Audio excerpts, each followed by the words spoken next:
A 6-year-old girl stands before an altar in Westminster Abbey, her small hand placed in the palm of a man nearly 4 times her age. She speaks vows she cannot possibly understand, in a language that is not her native tongue. Within 4 years, this child will be a widow. Within those sap walls where she was crowned Queen of England, she will watch her husband's body be prepared for burial. Still too young to comprehend that the political chess game that made her a queen has already moved on without her. This is not a fairy tale.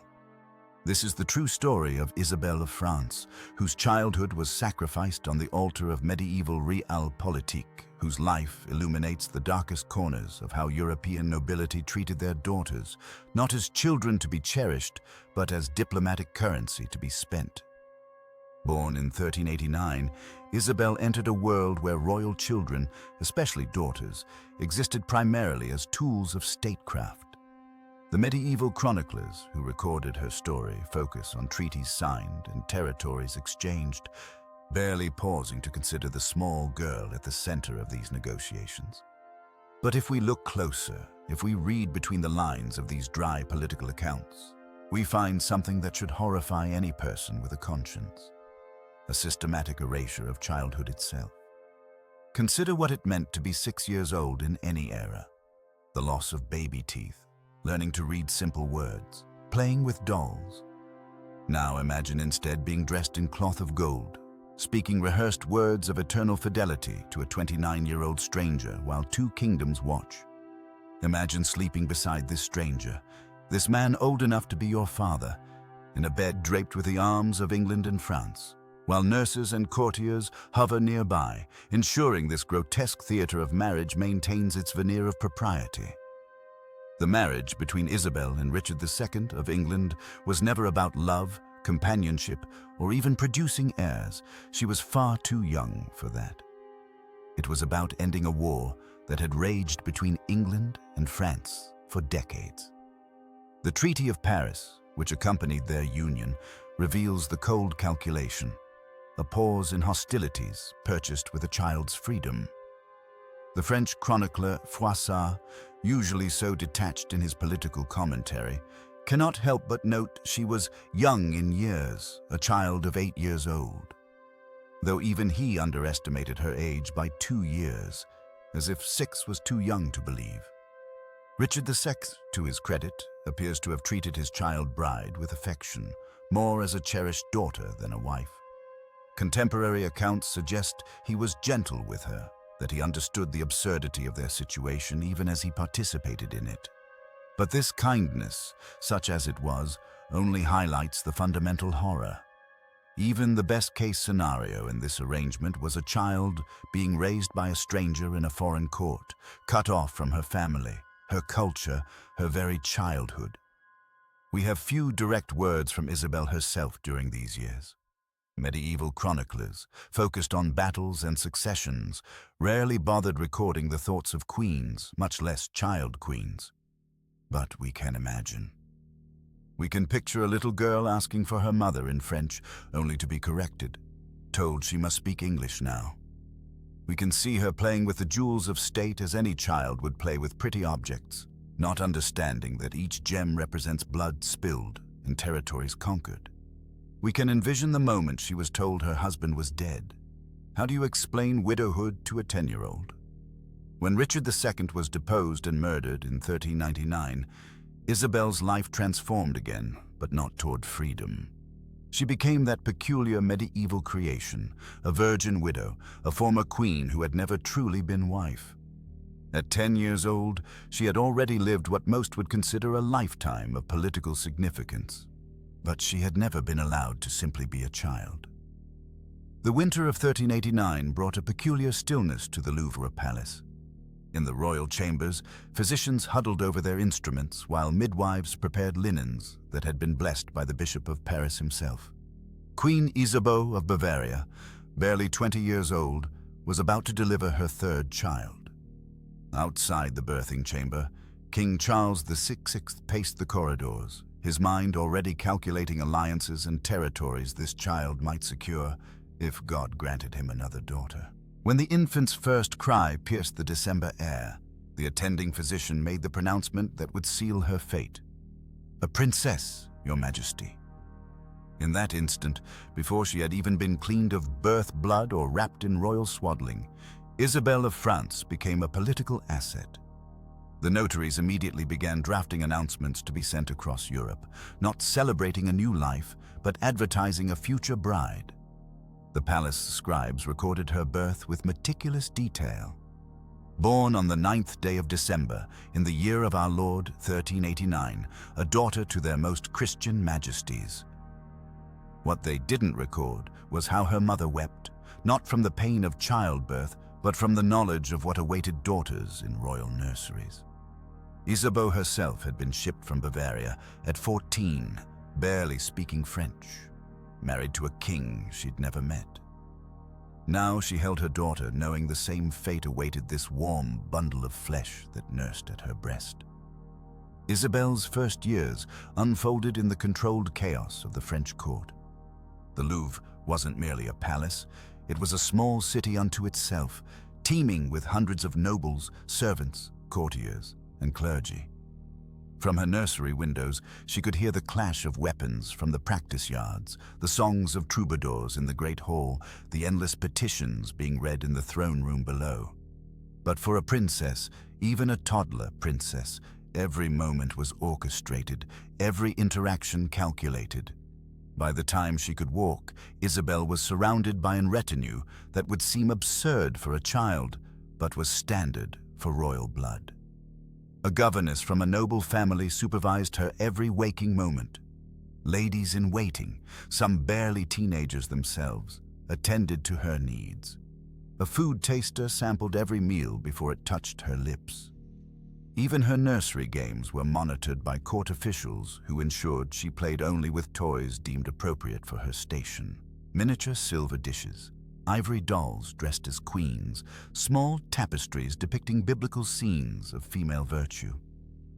The physicians who attended her were the finest in France, yet their care reflected medieval understanding that often did more harm than good.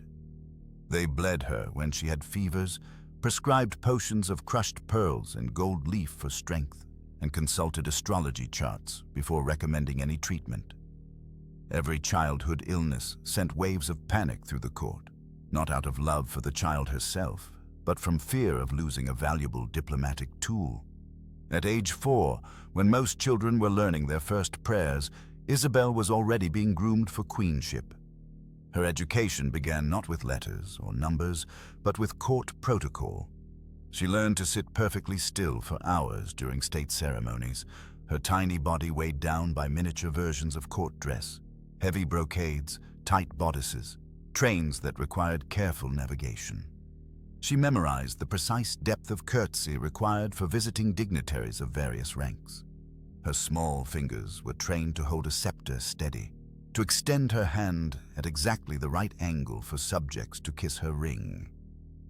The court chroniclers noted approvingly that the young princess showed remarkable composure and royal bearing. What they interpreted as natural regality was actually the result of endless drilling by stern governesses who wouldn't tolerate a fidget or a childish outburst. Behind closed doors, her ladies whispered about finding the princess silently crying in her bed, asking when she could visit her mother, requests that became less frequent as she learned they would never be granted. Royal children didn't belong to their parents. They belonged to France. In Amiens Cathedral, June 25, 1396, a 6-year-old girl stands before the altar, wearing a gown so heavy with jewels and embroidery that she can barely walk. Her tiny hands, still soft with baby fat, tremble as they're placed into the hands of a man more than 20 years her senior. She doesn't understand the Latin words being spoken, doesn't comprehend that she's being bound in holy matrimony, doesn't realize that from this moment forward, her childhood, what little of it she's been allowed, is effectively over. This is Isabel of Valois, and she's just become Queen of England through a marriage that would horrify us today, but was considered a political masterstroke in medieval Europe. The negotiations for this union began when Isabel was barely 4 years old.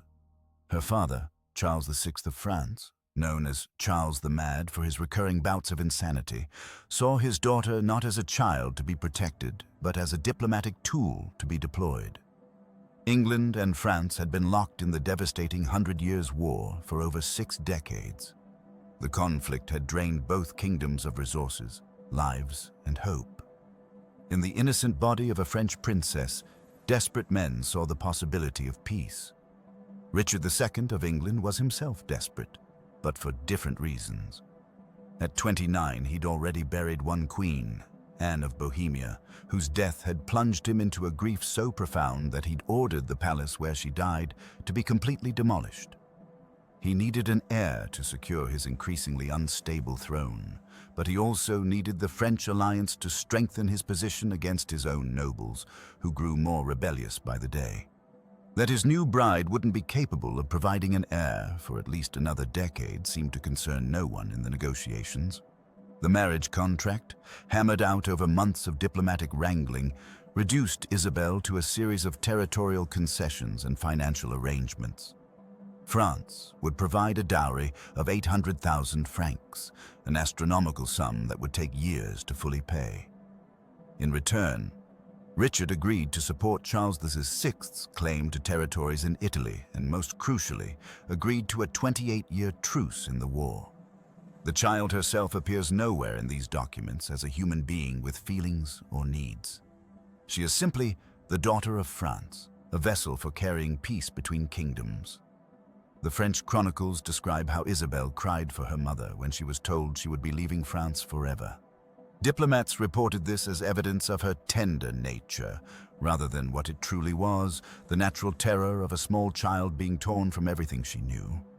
Her governess, Lady de Cossey, who would accompany her to England, later wrote that Isabel asked repeatedly when she could go home, not understanding that England was now meant to be her home. During the wedding ceremony itself, Richard, to his credit, attempted to show kindness to his child bride. Witnesses recorded that he bent down to her level when placing the ring on her finger and spoke to her gently in French, promising her that she would be well cared for. But what comfort could such promises offer to a 6-year-old girl who wanted nothing more than to play with her dolls and return to her mother's embrace?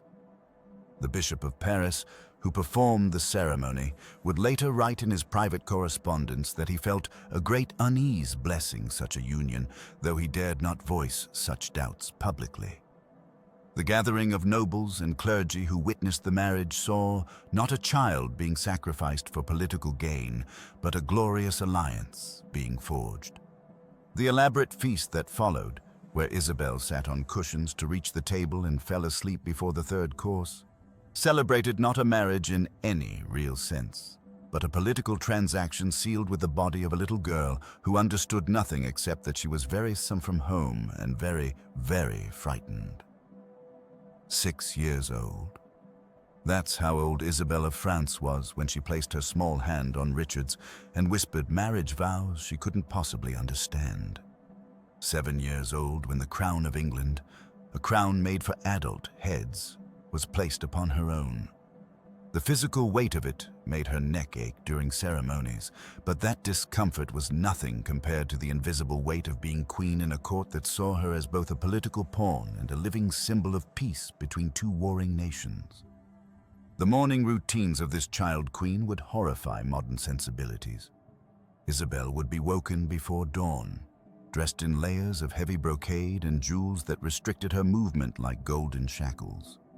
Her ladies-in-waiting, grown women who bowed to a girl who still played with dolls in private, would prepare her for audiences where she sat on a throne too large for her frame, her feet dangling inches above the floor. Medieval chroniclers note how she would sometimes forget herself, swinging her legs during long ceremonies until a sharp look from her governess reminded her of her dignity. The duties expected of her were crushing in their absurdity. She presided over state banquets where she could barely reach the table, forced to maintain regal composure while her stomach churned from rich foods her young digestive system couldn't handle. Foreign ambassadors presented themselves to her, speaking in rapid French or Latin, expecting responses from a child who had barely mastered reading in her native tongue. Her signature, a shaky Isabel Regina, appeared on documents she couldn't comprehend, treaties and charters that would affect thousands of lives. Perhaps most grotesque was the court's obsession with her future fertility. At 7, 8, 9 years old, courtiers openly discussed when she would be ready to produce heirs. Physicians examined her regularly, not for her health, but to assess her physical development. Their clinical reports, preserved in royal archives, reduced this little girl to her reproductive potential, noting the onset of physical changes that might signal approaching womanhood with the detached efficiency of livestock breeders. Richard, to his limited credit, seemed to recognize the obscenity of their situation.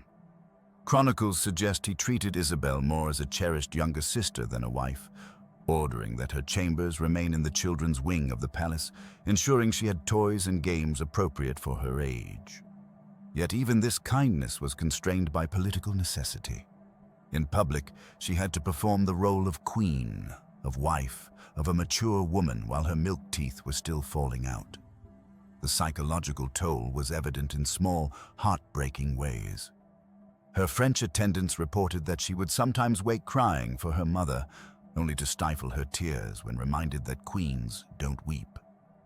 She developed what modern psychology would recognize as anxiety symptoms: nail-biting, insomnia, a persistent tremor in her hands during state occasions. The Archbishop of Canterbury noted in his private correspondence that the young queen often seemed aged beyond her few years, carrying a melancholy unbefitting one so young. The few moments of genuine childhood she managed to steal were precious and fleeting. Hidden in the royal gardens, she would play simple games with her younger ladies-in-waiting, temporarily forgetting the weight of her crown. But even these respites were monitored, controlled, and limited. Every laugh, every moment of childish joy was viewed through the lens of whether it was becoming of a queen. Documents from the royal household reveal the surreal details of her daily existence: expense records for toys placed alongside diplomatic correspondence, orders for smaller copies of royal regalia to fit her child's body, physicians' concerns about her growth being stunted by the stress of her position. She was simultaneously the most powerful woman in England and utterly powerless, a child trapped in an adult role she could neither fully understand nor escape. This was what it meant to be a queen before puberty in medieval Europe, to have one's childhood not stolen but transformed into a public performance, every natural impulse suppressed in service of political theater. The fever came for Richard like a thief in the August heat. One day, England's young king was reviewing plans for his Irish campaign, vibrating with the restless energy that marked all Plantagenet rulers. The next, he lay shivering in his bed at Pontefract Castle, his skin burning to the touch, while his teeth chattered uncontrollably. Isabel, not yet 11 years old, was kept from her husband's chambers.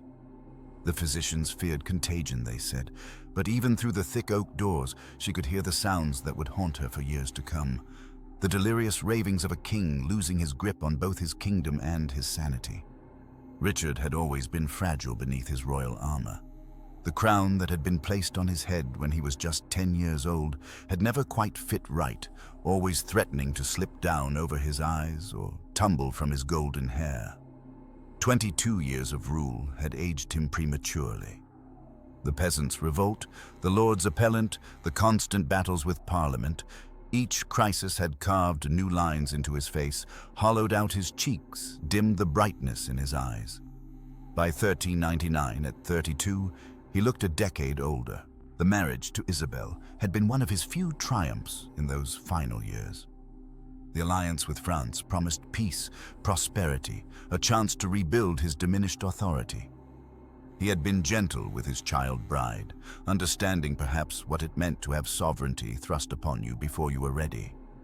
In their brief time together, he had treated her more like a beloved daughter than a wife, protecting her from the harsh realities of court politics, ensuring she had toys and games appropriate for her age, even as she wore the crown of England's queen.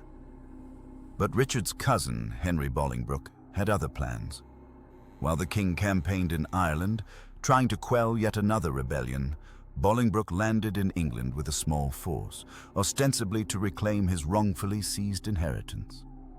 Within weeks, that small force had become an army. Noble after noble abandoned Richard, remembering old grievances, unpaid debts, perceived slights. By the time Richard returned from Ireland, his kingdom had already slipped through his fingers like sand. The confrontation at Flint Castle was brief and bloodless.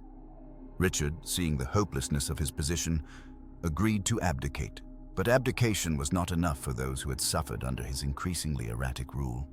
A deposed king, especially one as young as Richard, was a dangerous thing, a rallying point for future rebellions, a living reminder of alternative legitimacy. What exactly happened in the final days remains shrouded in the deliberate obscurity that cloaks all convenient royal deaths. The official record states simply that Richard, held at Pontefract Castle after his abdication, refused all food and died of self-imposed starvation, a final act of kingly defiance. But whispers spread through the court like wildfire. Some spoke of pillows pressed over faces in the dead of night, others of poison slipped into wine. The most horrible rumors suggested a prolonged torment. The former king, left to waste away in darkness and filth, denied even the basic dignities afforded to the lowest criminal. Isabel learned of her husband's death not from any official messenger, but from the hushed conversations of her ladies-in-waiting, who fell silent whenever she entered a room. At 10 years old, she had to piece together the truth from fragments. A black veil laid out on her bed, the sudden appearance of mourning clothes, the way everyone's eyes slid away from hers. She was not permitted to see his body. Too distressing for a child, they said. But Isabel understood what they would not say aloud. There was something about Richard's corpse that would have revealed uncomfortable truths. Instead, she stood at a distance as his funeral procession passed, watching the sealed coffin that held whatever remained of the man who had once held her small hand in his and promised her she would be safe in England. In February 1400, just 5 months after Richard's deposition and death, Isabel found herself a widow at 10 years old, too young to fully comprehend the political machinations that had made her one. Too old to be shielded from the brutal reality that kings and queens were pawns in games played by those with sharper swords and harder hearts. The stone floors of Windsor Castle were always cold beneath Isabel's feet, even in summer. At 7 years old, she had learned to walk silently through the corridors, her small frame draped in layers of heavy brocade that weighed nearly as much as she did. The ladies-in-waiting would fuss over her appearance for hours each morning, pulling her hair so tightly that her scalp ached, lacing her into gowns that made breathing difficult, transforming a child into a miniature adult, a political ornament in the grand theater of medieval power. This was the reality for royal daughters across Europe's courts. From the moment they could walk, they were groomed not for childhood but for alliance-making. Their bodies and futures traded like currency between kingdoms. Isabel was far from alone in her fate. Margaret of Anjou had been betrothed at 2, Eleanor of Austria at 4. These were not marriages in any sense we would recognize. They were mergers, sealed with the bodies of children who had no conception of what marriage even meant. The daily routine of these child brides was a careful orchestration of visibility and isolation. Isabel would be presented at court functions, required to sit motionless for hours while ambassadors and nobles conducted business around her. She learned to keep her face expressionless as discussions of war, taxation, and territory unfolded, conversations where her name might be invoked as justification for political maneuvers she couldn't begin to understand. The weight of representing England pressed down on narrow shoulders that should have been carrying nothing heavier than a favorite doll. Between these performances, the isolation was profound. Royal children were kept separate from other children their age, deemed too valuable to risk in normal play. Isabel's companions were women 3 and 4 times her age, who spoke to her with careful deference but no real warmth. They were servants, not friends. The nursery songs and games that echoed from the servants' quarters might as well have been from another world. Instead, she was taught to embroider, Hours of pricking her fingers bloody on elaborate patterns she could barely see through tears of frustration and loneliness. The education of a child queen was itself a form of psychological conditioning. While boys of noble birth learned languages, philosophy, and statecraft, girls like Isabel were taught primarily to be vessels of dynastic continuation, of political symbolism, of male ambition. She learned enough French to communicate with foreign dignitaries, enough Latin to follow religious services, but nothing that might encourage independent thought or action. The message was clear. Her value lay not in her mind, but in her body, not in her choices, but in her compliance. Physical examinations were a regular horror. Court physicians would inspect these royal children like livestock, checking for signs of physical maturity that would signal readiness for consummation, a clinical term for what was essentially legally sanctioned assault. Noble families across Europe maintained careful records of their daughters' development, noting the onset of menstruation as eagerly as merchants tracking shipments of gold. Isabel, widowed before she could even understand what widowhood meant, was at least spared this particular violation. Others were not so fortunate. The psychological damage inflicted by this system extended far beyond individual suffering. These child brides grew into women who often perpetuated the same cycles with their own daughters, having internalized the belief that this was simply the natural order. They had been shaped by trauma into instruments of dynastic ambition, their maternal instincts twisted to serve political ends. In the great halls where these children were displayed like precious artifacts, tapestries depicted scenes of courtly love and chivalric romance. The irony was lost on no one, except perhaps the children themselves, who lived in a world where love was the last consideration in marriage, where their bodies were battlefields for conflicts they had not started and could not end. Isabel learned before she learned to read that in the medieval court, childhood was a luxury reserved for those whose births didn't matter to kingdoms.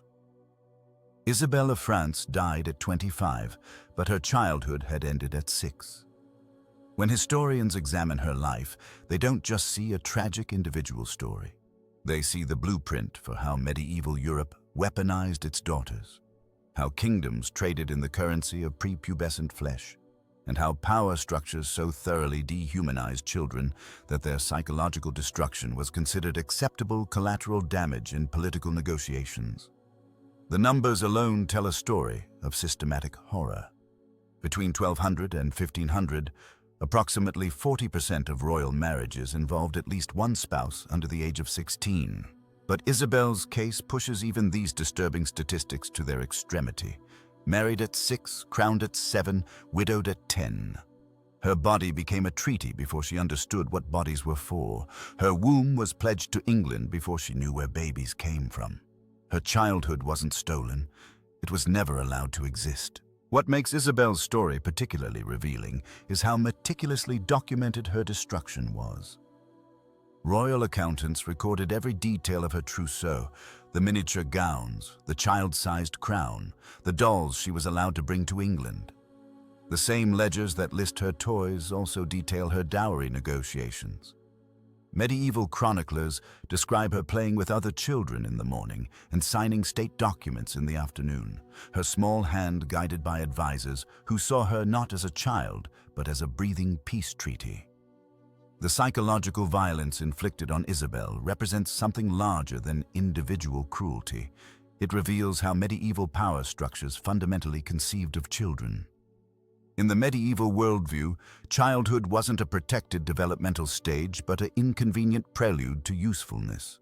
Noble children existed in a liminal space, simultaneously precious and expendable, coddled and brutalized. They were dressed in miniature adult clothing, not as cute mimicry, but as preparation, visual programming for roles they'd be forced to inhabit before their minds could comprehend them. Isabel's brief marriage to Richard II demonstrates how even the pretense of protecting royal children crumbled under political pressure. Contemporary accounts describe Richard treating his child bride with unexpected gentleness, playing games with her, ensuring she had French servants to ease her homesickness. But this kindness existed within a framework of fundamental violation. The same king who gave her dolls also displayed her at state functions, required her presence at ceremonies where she was painted and dressed to look older, paraded before nobles who assessed her future breeding potential like livestock at market.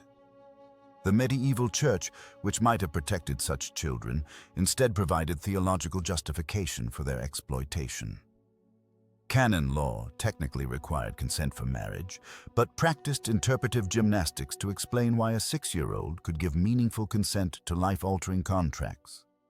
Theologians argued that royal children possessed a special grace that accelerated their mental development, a convenient fiction that allowed the powerful to destroy childhoods while maintaining moral superiority. Modern psychologists studying historical trauma recognize in Isabel's story patterns of dissociation and developmental disruption that would have been invisible to medieval observers. The chroniclers who described her as remarkably composed at her coronation were likely documenting a traumatized child's psychological shutdown. The maturity praised by contemporary writers was probably the hypervigilance of a child forced to navigate adult political dangers without emotional tools to process them. Isabel's return to France after Richard's deposition offers a glimpse of what recovery might have looked like, but even this was tainted. At 11, she was already being prepared for her next political marriage. Her childhood had been so thoroughly colonized by adult ambitions that even her emergence from one traumatic situation simply meant preparation for the next. She would marry again at 16, bear children, play political games, but the girl, who might have existed without crown and scepter, had been systematically erased before she could form. Her story forces us to confront uncomfortable questions about how power structures create hierarchies of acceptable trauma, how political necessity has always found ways to justify the unjustifiable, how the powerful write history to make their cruelties seem inevitable. Isabel of France wasn't just a victim of medieval marriage practices. She was a casualty of systems that still echo today, wherever children's bodies and futures are traded for political gain, wherever childhood itself becomes a luxury only the powerless can afford. So what became of Isabel of France? After returning to her homeland, she lived quietly for 7 decades, far longer than anyone could have predicted for a girl who'd endured such trauma. She never remarried. Historical records show her living on estates provided by her father, attending religious ceremonies, patronizing convents. A shadow existence, some might say, but perhaps after being thrust onto history's stage before she could even read. Anonymity was its own form of freedom. We know frustratingly little about her inner life. Did she ever think of Richard during those long years? Did she dream of the young king who treated her with such unexpected gentleness? Medieval chroniclers, far more interested in battles and succession crises than the quiet lives of women, give us only glimpses. Account books showing payments for her household, mentions of her presence at royal ceremonies, the skeleton of a life, but not its soul. What we do know is that she outlived almost everyone from that terrible year when she became both queen and widow. She lived through plagues and wars, through the madness of her father Charles VI, through the English conquest of much of France. She died in 1409, aged 79. Ancient by medieval standards. Her funeral was modest. No songs were sung about the child Queen of England. No great monuments were erected. History had already begun to forget her. But here's what haunts me about Isabel's story. She was one of thousands. Across medieval Europe, countless girls were bartered away before they could understand what marriage meant. Crowned before they'd lost their milk teeth, widowed before their first blood. Most left even fewer traces than Isabel. Their names appear briefly in marriage contracts or death records, then vanish forever. They were the currency of diplomacy, small bodies carrying the weight of kingdoms on their shoulders. We like to imagine the past as simpler, perhaps even nobler than our modern world. Knights and ladies, castles and courtly love. But Isabel's story reminds us that nostalgia is a luxury the past's victims couldn't afford. Behind every tapestry and illuminated manuscript were children robbed of childhood, girls transformed into political pawns before they could form memories of play. Yet there's something else in Isabel's story, something that transcends medieval brutality. In those moments when Richard chose kindness over convention, when he built walls around her childhood rather than tearing them down, we see humanity asserting itself against political machinery. His small acts of protection, letting her keep her dolls, ensuring she played with other children, were revolutionary in their quiet way. They suggested that even in an age that saw children as miniature adults, someone recognized the sacred nature of innocence. Isabel survived. That itself was an act of resistance in a world that consumed royal women like kindling. She outlived the men who'd traded her like property, who'd made decisions about her body and future when she was barely walking. In her silence, in her refusal to become anyone else's political tool, perhaps she found the only freedom available to her. Modern historians often flatten medieval women into archetypes: the virgin, the mother, the whore. But Isabel reminds us they were as complex as we are, navigating impossible circumstances with whatever tools they possessed. Her story isn't just about medieval cruelty. It's about resilience in the face of systematic dehumanization, about finding ways to exist when the world insists you're merely an object. Today, when we debate children's rights, when we condemn child marriage in distant countries, we might remember that our own history is littered with Isabels. Progress isn't inevitable. It's fought for, inch by bloody inch, by those who insist that children deserve childhoods, that girls are more than diplomatic vessels, that kindness matters even, especially, when power says it doesn't. Isabel of France lived 79 years. She was queen for less than 3 of them, but in those brief years, in that strange, sad marriage to a doomed king, something precious was preserved. The idea that even in the darkest corners of history, humanity can bloom. That's worth remembering. That's worth fighting.